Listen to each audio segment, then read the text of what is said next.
శ్రీ గురుభ్యో నమ. వ్యాస విరచిత శ్రీమన్ మహాభారతంలో సభాపర్వంలో నేడు మనం 78వ అధ్యాయం ప్రారంభించుకుంటున్నాం. ఈ అధ్యాయంలో దుర్యోధనుడు ధృతరాష్ట్రుడికి రాజసూయ యాగంలో ధర్మరాజుకు వచ్చినటువంటి కానుకల యొక్క లిస్ట్, ఆ వివరాలన్నీ కూడా వర్ణించడం జరుగుతుంది. ఏ దేశపు రాజు ఎంత ఇచ్చాడు, ఏమిచ్చాడు, ఎంత విలువైనటువంటి వజ్రాలు రత్నాలు వచ్చాయి, ఎంత పశు సంపద వచ్చింది, ఎన్ని రకాల వస్త్రాలు వచ్చాయి, ఏది వచ్చినా కూడా ప్రతిదీ కూడా వర్ణించుకుంటూ వెళ్ళాడు. అంటే ధర్మరాజు దగ్గర ఉన్నటువంటి ఐశ్వర్యానికి, సంపదకి దుర్యోధనుడు ప్రత్యక్షంగా చూసి తన చేతులతో తీసుకున్నటువంటివి అవన్నీ తీసుకుని అక్కడ పెట్టినటువంటివి అట్లాంటి ఆ వివరాలన్నీ కూడా ఒక 120 శ్లోకాలలో చెప్పాడంటే, ఒకటేంటంటే ధర్మరాజు యొక్క గొప్పదనం తెలుస్తుంది. రెండోది దుర్యోధనుడిలో ఉన్నటువంటి కుళ్ళు తత్వం బయటపడుతుంది. వీడిలో ఉండేటువంటి వీడి మనసులో ఆ సంపదంతా నాకు కావాలని కదా ఇప్పుడు ధృతరాష్ట్రుడి దగ్గర ఏడుపు, తండ్రి దగ్గర. కాబట్టి ఎలాగైనా సరే యుద్ధం చేసినా, మాయాజూదం ఆడైనా సరే ఆ సంపదంతా నేను తీసుకోవాలి. ఇది ఆ దుర్యోధనుడి యొక్క పట్టుదల. ఆ సంపదంతా ఎలా ఉంది, వాటి వివరాలు మనం 120 శ్లోకాలు ఉన్నాయి. వాటన్నిటి కూడా సమయానుకూలంగా మనం దాదాపు 4-5 పాఠాలను మనం తెలుసుకుందాం. ముందుగా భగవత్ స్మరణ చేసుకుని ప్రారంభించుకుందాం. ఓం శుక్లాంబరధరం విష్ణుం శశివర్ణం చతుర్భుజం ప్రసన్నవదనం ధ్యాయేత్ సర్వవిఘ్నోపశాంతయే. వ్యాసం వసిష్ఠనప్తారం శక్తేః పౌత్రమకల్మషం పరాశరాత్మజం వందే సుఖతాతం తపోనిధిం.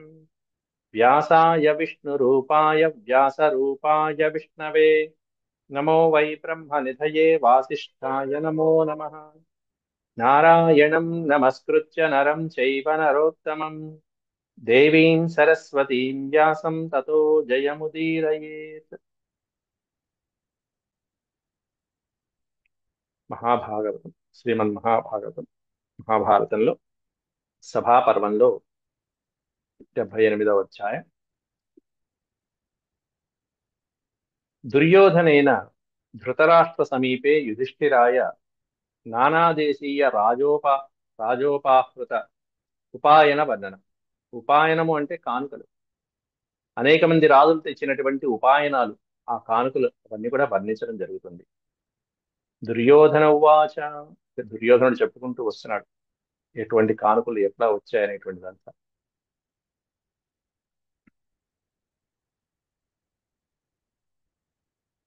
యన్మయా పాండవో యానాం దృష్టం తచ్ఛృణు భారత ఆహృతం భూమిపాలైర్హి వసుముఖ్యం తతస్తతః ఆహృతం భూమిపాలైః. భూమిపాలైః ఆహృతం అంటే రాజులు, అనేక మంది రాజులు తెచ్చినటువంటి, వేరే వేరే ప్రాంతాల నుండి, అనేక దేశాల నుండి రాజులు తెచ్చినటువంటి ఉత్తమమైనటువంటి ధన సంచయం, రత్న రాసులు ఏవైతే ఉంటాయో అవన్నీ చెప్తాను వినండి తండ్రి. ఎక్కడి నుంచి తెచ్చాడు? పాండవుల ఆ రాజసూయ యజ్ఞనందు వచ్చినటువంటివి. పాండవోయానాం, అది కూడా దృష్టం, నేను చూసింది, నేను స్వయంగా చూసింది, నేను గ్రహించినవి అవన్నీ కూడా నా చేతులతో తీసుకువెళ్ళి ఎక్కడెక్కడ పెట్టాలో అవన్నీ ఆ బాధ్యత నాకే అప్పచెప్పాడని చెప్పాడు. ఇది దుర్యోధనుడి యొక్క బాధ్యత. నా విధం మూఢమాత్మానం దృష్ట్వాహం తదరేధనం ఫలతో భూమితో వాపి ప్రతిపద్యస్వ భారత. ఆ శత్రువుల యొక్క వైభవం చూసి ఎప్పుడు కూడా ఆ మనస్సు, దుర్యోధను యొక్క మనస్సు ఎలా అయిపోయిందంటే, పాండవుల యొక్క ఎలా అయిందంటే మూఢత, మొద్దుబారిపోయింది. వాడి మనసు మొద్దుబారిపోయింది, వాడి హృదయం చెలించట్లే ఇంకా. ఈ ధనం ఎంత ఉన్నది, ఎక్కడి నుంచి వచ్చింది, ఎంత విలువైనది, వాటి యొక్క విశేషణము, వాటి క్వాలిటీ అంటారు సార్, ఆ విశేషణం అవన్నీ కూడా నాకు తెలియదు నాన్న, అంత ఫలం వచ్చింది అది. అట్లాంటిది నేను దృష్ట్వాహం తద తదరే ధనం, అటువంటి ధనం చూశాను. చూసేటప్పటికి వీడి మనసు పోయింది, మనసు మతి అన్నీ పోయినాయి. అట్లా అయిపోయింది. ఔర్నాన్ బైలాన్ పార్షదంశాన్ జాతరూప పరిష్కృతాన్ ప్రావారాజిన ముఖ్యాంశ్చ కాంభోజ ప్రదదౌ బహూన్. మొదట కాంభోజరాజుతో ప్రారంభిస్తున్నాడు. కాంభోజరాజు తెచ్చినటువంటివి ఏమిటి అంటే అనేకమైనటువంటి పశు సంపదలు, అది కూడా ఎక్కువగా ఆ, చర్మాలతో చేసినటువంటి వస్త్రాలు ఏవైతే ఉంటాయో అవి ముఖ్యంగా. కాంభోజరాజు గొర్రెల యొక్క ఉన్ని, అనేక కలుగులలో, భూమి లోపల కలుగుల్లో ఉండేటువంటి కొన్ని పెద్ద పెద్ద ఎలుకలు, వాటి చర్మాలతో చేసినవి కూడా కొన్ని బొమ్మలు అమ్ముతారు. వాటితో వస్త్రాలు కూడా చేసినటువంటి ఉంటాయి.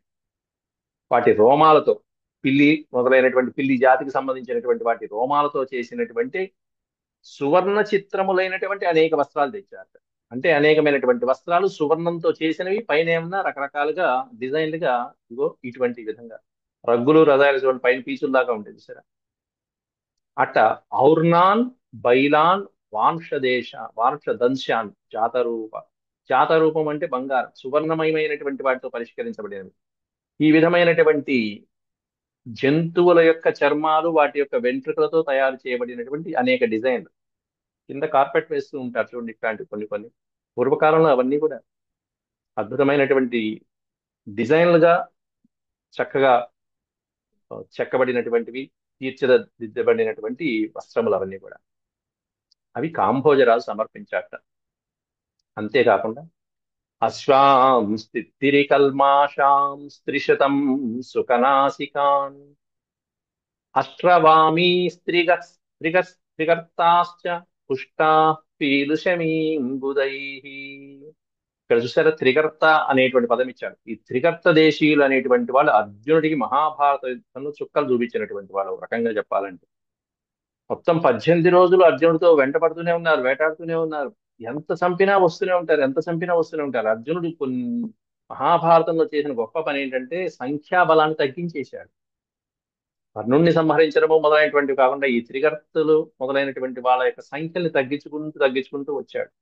18 రోజులు పోరాడతారండి వాళ్ళ దుంపలు దగ్గర, 16 రోజులు 17 రోజులు ఇబ్బంది పెడుతూనే ఉంటారు అర్జునుడిని. అట్లా ఎక్కడ చూసినా అర్జునుడు త్రిగర్తలతో యుద్ధం చేస్తున్నాడు అని చెప్పి అంటూనే ఉంటారు వ్యాసులు.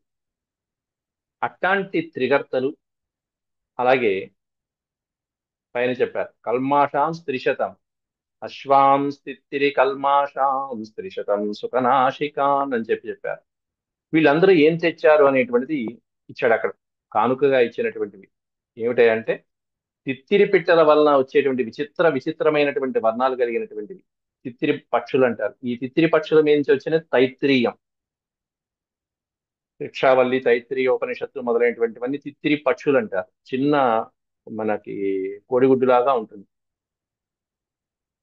అట్లాంటి విచిత్రమైనటువంటి వర్ణాలు కలిగినటువంటివి, చిలక ముక్కు కలిగినటువంటి 3 నూర్లు గుర్రాలు ఏవైతే ఉంటాయో, చిలక ముక్కు ఏ రంగులో ఉంటుందో అటువంటి రంగుతో ఉండేటువంటి గుర్రాలు, ఆ గుర్రాలని తెచ్చాడు. ఇవి కాకుండా ఒక 300 ఒంటెలు, 300 కంచరగాడిదలు, ఇవన్నీ తెచ్చాడు. అవన్నీ కూడా ప్రధానమైనటువంటివి. అవన్నీ కూడా ఎట్లాంటివంటే చక్కగా అనేక రకాలైనటువంటి పదార్థాలు, అనేక రకాలైనటువంటి చెట్లని, వీటిని బాగా తిని బాగా బలిసినటువంటి స్ట్రాంగ్ గా ఉండేటువంటివే ఇవ్వాలి. ఇప్పుడు కూడా యుద్ధానికి పనికొచ్చేటువంటివి అవన్నీ. గాడిదలు గాని, ఒంటెలు గాని, అశ్వాలు గాని, ఇవన్నీ కూడా యుద్ధానికి పనికొస్తాయి. యుద్ధ సామాగ్రిని మోస్తూ ఉంటాయి గాడిదలు. మీరు ఎక్కడైనా చారధానికి వాటికి వెళ్ళండి, అటు గుర్రాలు కాదు ఇటు గాడిదలు కాదా అన్నట్టుగా ఉంటాయి. వాటి మీద వెళ్తూ ఉంటారు జనాలందరూ కూడా. అవి ఎక్కువ బలాన్ని మోస్తూ ఉంటాయి కొండల పైన. అట్లా బలంగా ఉండేటువంటి వాటిని ఇచ్చారు. అలాగే గోపా స్వీయేన సహితాస్తదాదాయ చతుష్పదం వసా వసాతయోన్యద్రవ్యం ద్వారి తస్యావతిస్థిరే గోపాః స్వీయేన సహితాస్తదాదాయ చతుష్పదం. గోపాః, గోవుల్ని రక్షించేటువంటి వాళ్ళు ఎవరైతే ఉంటారో, గోవులు, వృషభాలు మొదలైనటువంటివన్నీ రక్షించే వాళ్ళని గోపాలకులు అంటారు. బ్రాహ్మణులు గాని, గో వృషభాల్ని కాస్తూ వాటిని రక్షించేటువంటి వైశ్యులు ఎవరైతే ఉంటారో, ఆర్యవైశ్యులు, వాళ్ళందరూ కూడా వాళ్ళతో ఆ గోవులకి, బ్రాహ్మణులకి, వైశ్యులకి సేవ చేసేటువంటి శూద్రులు గాని, వీళ్ళందరూ కూడా ధర్మరాజుకి రకరకాల సంపదలు తెచ్చారట. 3 కర్వముల సంఖ్య అంటే మనం చెప్పుకున్నాం దాదాపు 100 కోట్లు. ఆ 100 కోట్ల సంఖ్య కలిగినటువంటి కానుకలు తెచ్చి చివరికి ద్వారం దగ్గరే నిలబడి ఉన్నారు. వాళ్ళకి పాపం ఎక్కడా కూడా దర్శన భాగ్యం కలగల. స్వీయేన సహితాస్తదాదాయ చతుష్పదం వసాతయో ద్రవ్యం ద్వారి తస్యావతిస్థిరే అన్నారు. అంటే ద్వారం దగ్గరే నిలబడ్డారు. వాళ్ళకి పాపం రాజుగారి దర్శనం కూడా కాలేదు. అంత ధనం తెచ్చినా కూడా, 100 కోట్ల బంగారు నాణాలు తెచ్చినా కూడా ధర్మరాజు దర్శనం కాలేదంటే ఎంత క్యూలో ఉన్నారో చూడండి. ఇంకా అయిపోయింది. పైగా పెద్ద పెద్ద కమండలాలతో తెచ్చారు. కమండలు ఉనుపాదాయ జాత రూపమయం శివాన్ రత్నాని చ హిరణ్యం చ సువర్ణం చైవ కేవలం. అది కమండలూన్ ఉపాదాయ, పెద్ద పెద్ద గుండిగలు అంటారు చూసారా, కమండలం ఆకారంలో ఉండేటువంటి పెద్ద పెద్ద గుండిగలతో ఉంటాయి. అటువంటి గుండిగలతో కొన్ని బంగారు నాణాలు, లోపలంతా బాగా పూర్తిగా నింపబడినటువంటి బంగారు నాణాలు. అట్లా ఉన్నటువంటి బ్రాహ్మణులు, ఆ కృషి జీవనంగా ఉండేటువంటి వాళ్ళు, వ్యవసాయం జీవనంగా ఉండే బ్రాహ్మణులు ఉంటారు. గోరక్షణాన్ని చేసేటువంటి వైశ్యులు మొదలైనటువంటి వాళ్ళందరూ ఉంటారు. వీళ్ళందరూ కూడా కడవలు కడవలు, గుండిగలు గుండిగలు, కడవలు కడవలు, కమండలు ఉపాదాయ అన్నారు. అట్లా కడవలు మొదలైనటువంటి వాటితో, ఇతర సామగ్రిలతో ఈ కానుకలన్నీ తెచ్చి భవన ద్వారం దగ్గరే నిల్చున్నారు. అంతే. భవనాన్ని లోపలి ప్రవేశం అనేటువంటి చేయటానికి వాళ్ళకి ఆస్కారం లేకపోయింది. మహారాజులే వస్తున్నారు, ఇంకా మిగతా వాళ్ళు రాలేకపోతున్నారు. దేవాది దేవతలే బయట ఉండిపోయారు. సముద్రుడు కలశంతో ఓ పక్కన నుంచుంటాడు, క్యూలో నుంచుంటాడు. సముద్రుడు కూడా వచ్చి అట్లా రత్నాని చ హిరణ్యం చ సువర్ణం చైవ కేవలం ప్రీయమాణ ప్రసన్నాత్మా స్వయం స్వజన సంవృత త్రైఖర్వ అంటే 3 ఖర్వములు, 100 కోట్లు. త్రైఖర్వో రథముఖ్యేశ పాండవాయ న్యవేదయత్.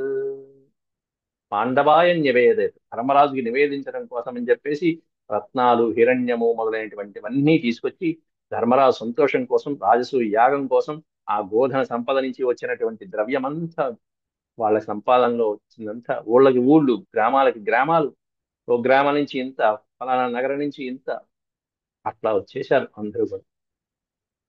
ప్రీత్యా దత్త కువిందేన. అయితే దాంట్లో ఒక బ్రాహ్మణ ముఖ్యుడు, ఒక ఆయన శంఖం ఇచ్చాట. ఆ శంఖం విశేషాన్ని వర్ణిస్తున్నాడు ఇక్కడ దుర్యోధనుడు ధృతరాష్ట్రుడికి. నాన్న, ఆ బ్రాహ్మణులు వైశ్యులు అందరూ కూడా బయట నుంచున్నారు, కానీ ఒక బ్రాహ్మణ ముఖ్యుడు మాత్రం లోపలికి వెళ్ళాడు. ఎవరయ్యా అంటే యశ్చ సద్విజ ముఖ్యేన. ద్విజముఖ్యుడు అంటే బ్రాహ్మణ ముఖ్యుడు, వాళ్ళందరికీ సంబంధించిన నాయకుడు. రాజ్ఞ శంఖో నివేదిత. యుధిష్ఠిరుడికి శంఖాన్ని ఇచ్చాడు, ఒక శంఖాన్ని, అద్భుతమైన శంఖాన్ని. ప్రీత్యా దత్త కువిందేన ధర్మరాజాయ ధీమతే. ఆ బ్రాహ్మణుడి పేరు కువిందుడు అనేటువంటి పేరు కలిగినటువంటి వాడు. ఆ కువిందుడు అనేటువంటిది ఒక్కోసారి కొన్ని పుస్తకంలో కునిందుడు, కువిందుడు 2 పేర్లుగా ఇచ్చారు, అది చూసుకోవచ్చు. ఆ కునిందుడు అనేటువంటి బ్రాహ్మణుడు, వాళ్ళ నాయకుడు, ద్విజుల్లో ప్రధానమైనటువంటి వాడు, ధర్మరాజుకి అంత ప్రేమతో శంఖాన్ని కానుకగా ఇచ్చాడు. ఇవి శాంపిల్ మాత్రమే. లోపల బయట ఉన్నటువంటి వాళ్ళందరూ కూడా కోట్ల కోట్లు కోట్ల కోట్లు తెచ్చారు.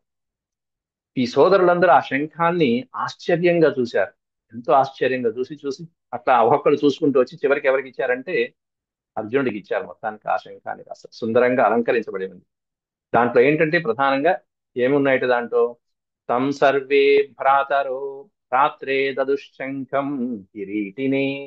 సర్వే భ్రాతర, మొత్తం 5గురు అన్నదమ్ములు చూస్తూ ఒకరి తర్వాత ఒకరు చూసుకుంటూ ఆశ్చర్యపోతూ చివరికి కిరీటినే శంఖం దదురు.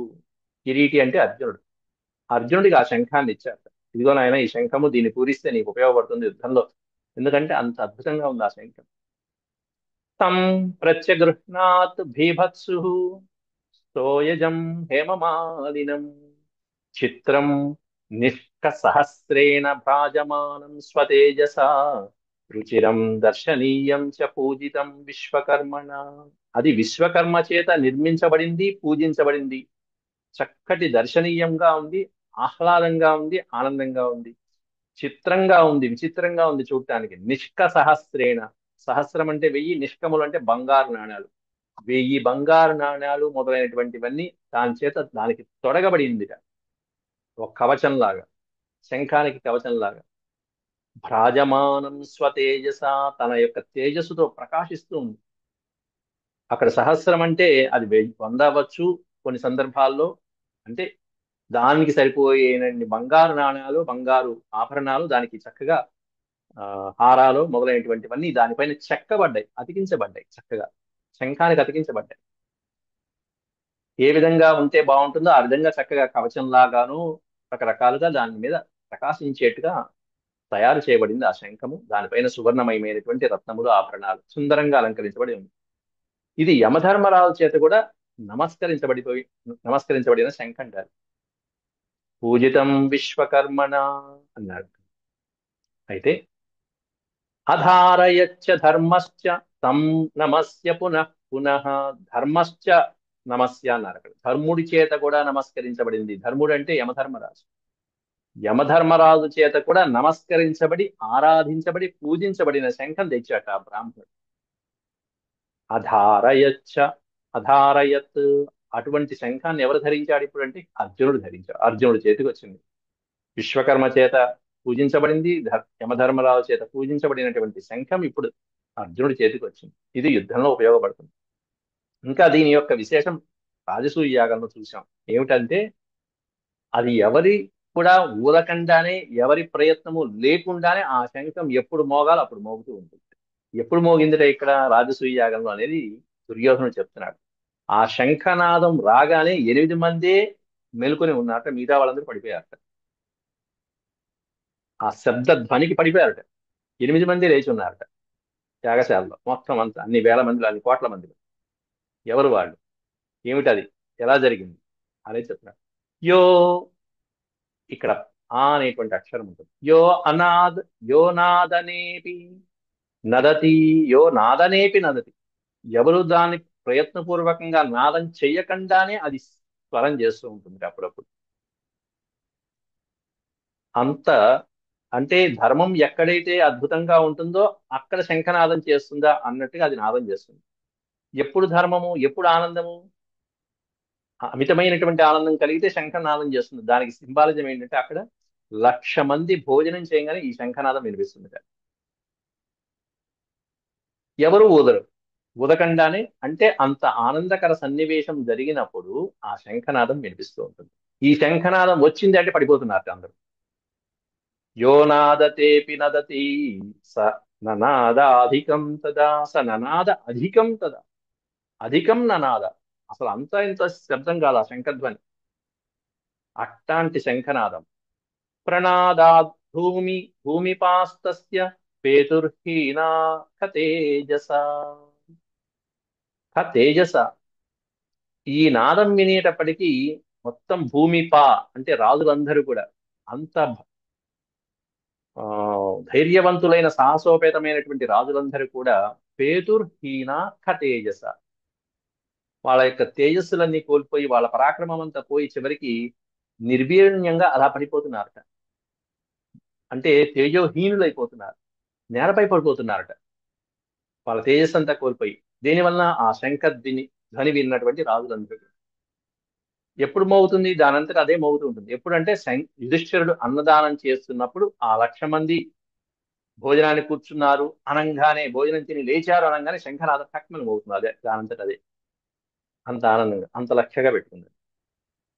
ఆ మోగేటప్పటికీ ఆ శంఖనాదం విన్నటువంటి రాజులందరూ కూడా తేజోహీనులై ధైర్యాన్ని కోల్పోయి పడిపోతున్నారు.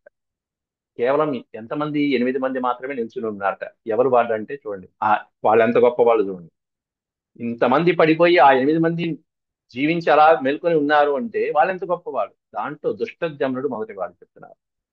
ద్రౌపదికి అన్నయ్య, యజ్ఞగుండం నుంచి లేచినటువంటి వాడు, ద్రౌపదుడి కుమారుడు, పాండవులకి సైన్య అధ్యక్షుడు, వాడు దుష్టజమ్నుడు లేచి ఉన్నాడు.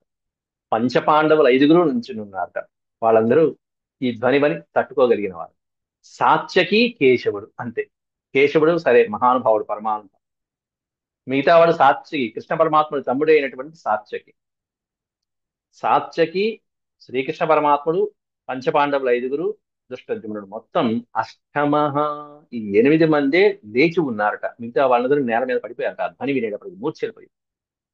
ఇట్లాంటి ధ్వనులు మాటి మాటికి వస్తున్నాయి శంఖనాదం. అక్కడ 1,00,000 మంది భోజనం చేయగానే శంఖనాదం మోగుతుంది. వీళ్ళందరూ పడిపోతున్నారు, మళ్ళీ లేస్తున్నారు, పడిపోతున్నారు, లేస్తున్నారు. ఇది పని. ఇట్లాంటి శంఖాన్ని పట్టుకుని అర్జునుడు యుద్ధ భూమిలో పూరిస్తూ ఉంటే శత్రువుల గుండెల్లో పగిలిపోయి రక్తం కారిపోయి కొంతమంది అక్కడే చనిపోతున్నారు. శంఖనాదం పూరించినప్పుడల్లా, మంచి హుషారు వచ్చినప్పుడల్లా శంఖనాదం. అట్లా ఉంది. సత్వేన స్వేన సంపన్న అన్యోన్య ప్రియకారిణ విసంజ్ఞాన్ భూమిపాం దృష్ట్వా మాం చ తే ప్రాహసంస్తదా.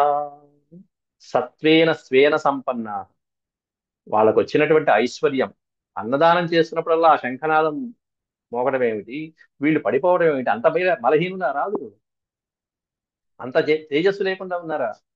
కేవలం 8 మందేనా పడిపోకుండా ఉంది, తట్టుకున్నది. ఆ గంభీరమైనటువంటి ధ్వనికి బెదరకుండా ధైర్యంతో నిలిచి ఉన్నది 8 మందే. రాజులందరూ మూర్ఛితులు అవ్వటం చూసి ఆ పాండవులు పాపం నవ్వుకున్నారు. అయ్యో ఏమిటి శంఖనాదానికి పడిపోయారేంటి వీళ్ళందరూ, అతిథులందరూ. అర్జునుడు సంతోషంతో బ్రాహ్మణుడికి అప్పటికప్పుడు, ఇది కూడా ఉన్నాడు అందులో, ఈ మహానుభావుడు ఉన్నాడు, దుర్యోధనుడు కూడా ఉన్నాడు పడిపోయిన వాళ్ళు. సత్వేన స్వేన సంపన్న అన్యోన్య ప్రియకారిణ విసంజ్ఞాన్ భూమిపాం దృష్ట్వా.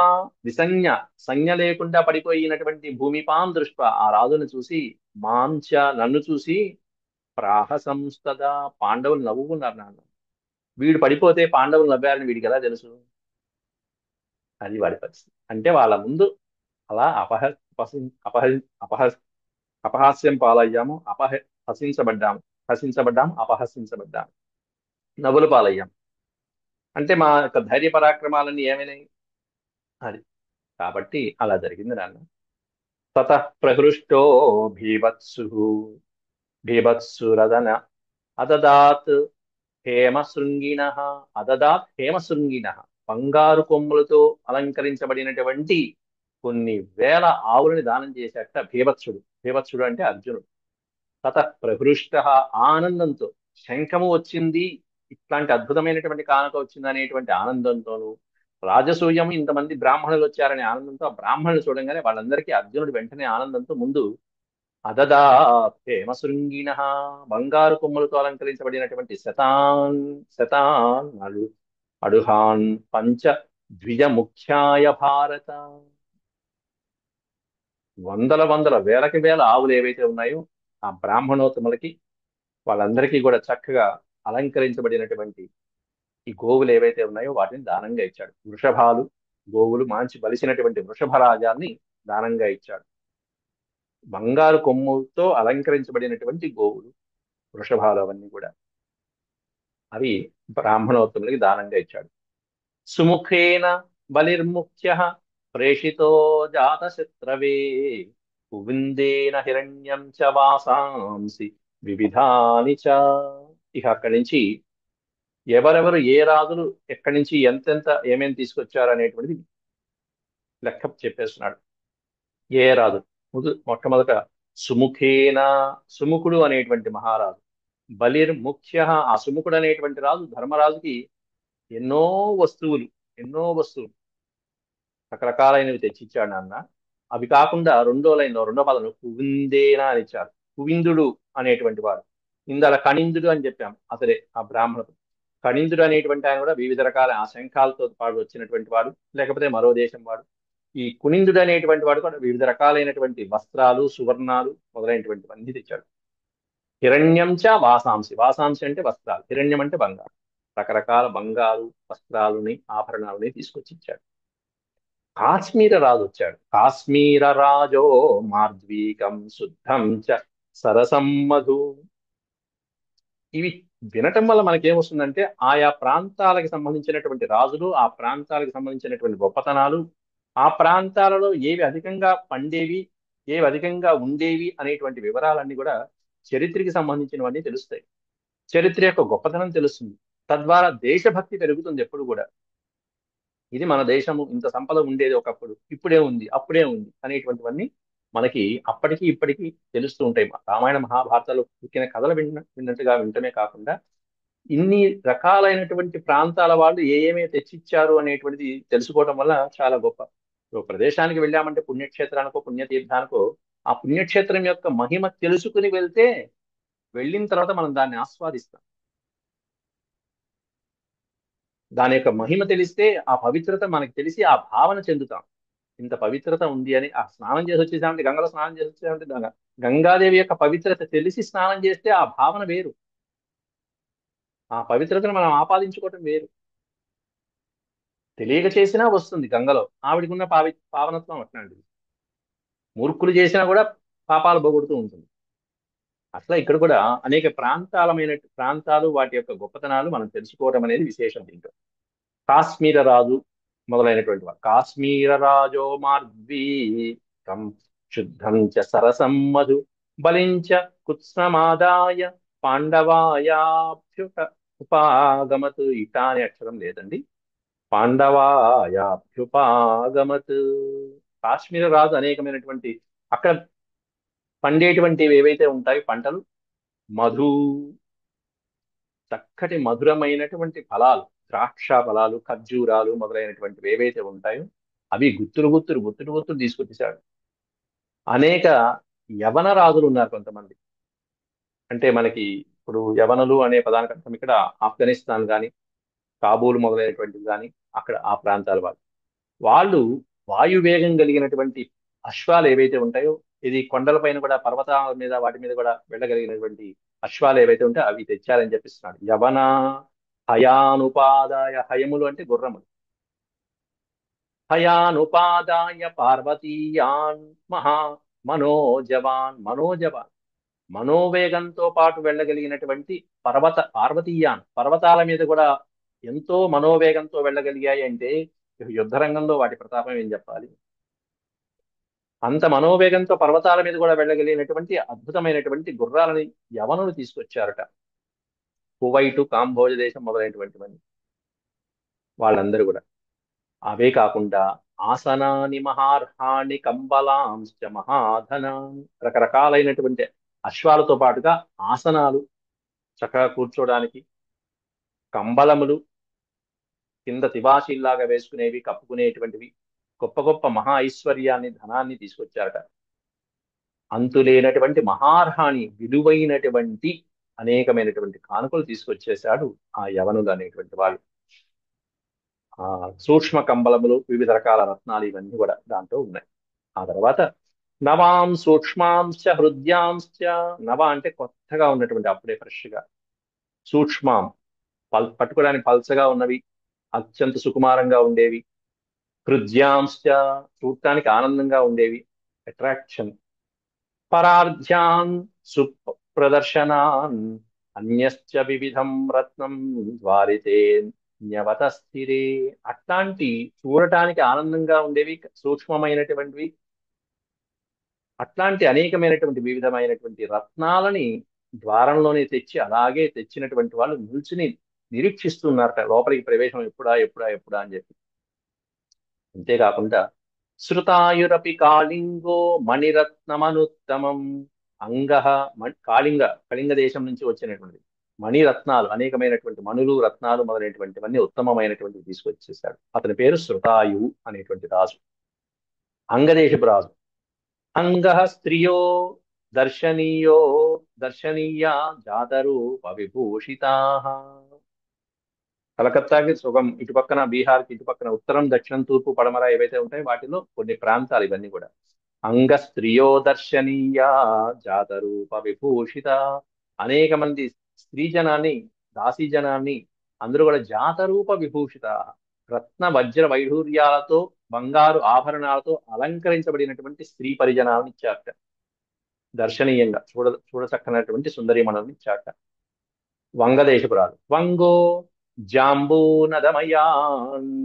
జాంబూనదము అంటే సువర్ణము అని అర్థం, బంగారం. జాతరూపం అన్న బంగారమే.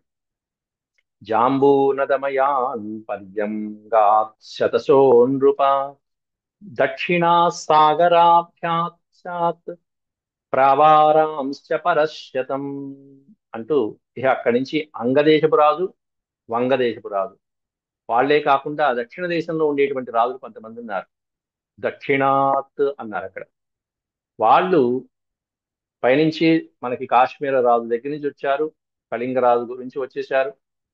పాండ్యరాజులు మొదలైన దక్షిణ తీరం సమీపంలో కొంతమంది ఉన్నారు. వాళ్ళు ఉత్తమమైనటువంటి వస్త్రాలు, ఉత్తరీయాలు, పంచలు, వస్త్రములు, శంఖాలు, సముద్ర తీరంలో దొరికేటువంటి శంఖాలు, రత్నాదులు మొదలైనటువంటివన్నీ తీసుకొచ్చారట. ఎక్కడి నుంచి? దక్షిణ సాగరం నుంచి. దక్షిణా సాగరాభ్యాసాత్ ప్రావారాంశ్చ పరస్యతం. అవన్నీ ఔదకాని సరత్నాని బలిం చాదాయ భారత అన్యేభ్యో భూమిపాలేభ్య పాండవాయ న్యవేదయత్. అనేకమైనటువంటి రత్నాలని, వస్త్రాలని ఆ బలించ ఆదాయ, బలిం అంటే తినే పదార్థాలు అనుకోవచ్చు, లేకపోతే కానుకగా. ఇవన్నీ కూడా రాజులందరూ కూడా పాండవాయ నివేదయత్, ధర్మరాజుకి నివేదించడం కోసం వచ్చి నుంచున్నారు నాన్న. ఆ ద్వారం దగ్గర నుంచుంటే అవన్నీ గ్రహించి నేను లోపల పెట్టాను, ఇది నా బాధ్యత. అవన్నీ చూసి చూసి చూసి చూసి వీడి పరిస్థితి ఏమైపోయింది? ఇంత ఐశ్వర్యమా, ఇట్లాంటి విశేషమైనవా, ఇంత గుణవంతరమైనటువంటివా, ఇవన్నీ కూడా నేను ఎప్పుడు చూడలేదా, ఎప్పుడు అనుభవించలేదా, వీళ్ళు అనుభవిస్తున్నారు ఇప్పుడు. వీడికి ఇంకా తింటే అదే గుర్తొస్తుంది, పడుకుంటే అదే గుర్తొస్తుంది, నిద్ర రావట్లా, తిండి లేదు, ఆకలి లేదు, నిద్ర లేదు, మంచినీళ్ళు కూడా తాగ- ఎందుకు ఇంత జీవితం అనిపించేట్టుగా ఉంది వాడి పరిస్థితి. ఇంకొంతమంది ఉన్నారు. దార్దురం చందనం ముఖ్యం భారం షణ్ణవతి ధృతం పాండవాయ దదౌ పాండ్య శంఖాంస్తావత ఏవచ. అద్భుతమైనటువంటి చందనములు, చందన కాష్టాలు పాండ్యరాజు తెచ్చిచ్చాడు. పాండ్యము మలయ దేశము అంటే ఈ తమిళనాడు కర్ణాటక బోర్డర్ మలయ మారుతా ఉంటారు సరే. పాండ్యరాజు మలయము మొదలైనటువంటి ఈ పర్వత ప్రాంతాల్లో ఎంత తెచ్చా అంటే 96 బారువుల తూకం. ఓ 96 లారీలు వేసుకోండి అన్నంత. 96 బారువుల తూకం కలిగినటువంటి చందన కాష్టాలు, అంతే విలువైనటువంటి శంఖాలు మొదలైనటువంటివన్నీ తెచ్చిచ్చాట. వీళ్ళు మలయము పాండ్య దేశపు రాజు నుంచి వచ్చినటువంటి అద్భుతమైనటువంటి గిఫ్ట్లు ఇవన్నీ కూడా. చందన అగరు చాన్ అనంతం ముక్త వైఢూర్య చిత్రిక, చిత్ర విచిత్రమైనటువంటి వైఢూర్యాలు. ముక్త అంటే ముత్యాలు, తెల్లటి ముత్యాలు. అలాగే శంఖాలు మొదలైనటువంటివన్నీ పూజార్హమైనటువంటి. చోళదేశపు రాజులు తెచ్చారు. చోళశ్చ కేరళశ్చోమౌ, కర్ణాటక, తమిళనాడు, కేరళ మొదలైనటువంటి చోళ పాండ్యులు. చోళశ్చ కేరళశ్చోమౌ దదతు పాండవాయ వై. వాళ్ళందరూ కూడా అనేకమైనటువంటి ముక్త వైఢూర్య ఆభరణాలు, చిత్ర విచిత్రమైనటువంటివన్నీ కూడా తీసుకొచ్చి ఇచ్చారు. ఏమిచ్చారు? చందనము, అగరు, ముత్యాలు, వైఢూర్యాలు మొదలైనటువంటివన్నీ కూడా ఈ చోళ కేరళ దేశాల ప్రాంతాల రాజులందరూ అవన్నీ ఇచ్చారు. ఇక ఆ తర్వాత అశ్మకుడు మొదలైనటువంటి వాళ్ళందరూ ఏమిచ్చారు అనేటువంటివన్నీ రేపటి ప్రవచనంలో చెప్పుకుందాం. మరి 25 శ్లోకాలు రేపు నుండి చెప్పుకుందాం. అంతవరకు సార్. ఓం శాంతి శాంతి శాంతి. యదక్షరపద భ్రష్టం మాత్రాహీనం చ యద్భవేత్ తత్సర్వం క్షమ్యతాం దేవనారాయణ నమోస్తే. సర్వం శ్రీకృష్ణార్పణమస్తు. హరి ఓం.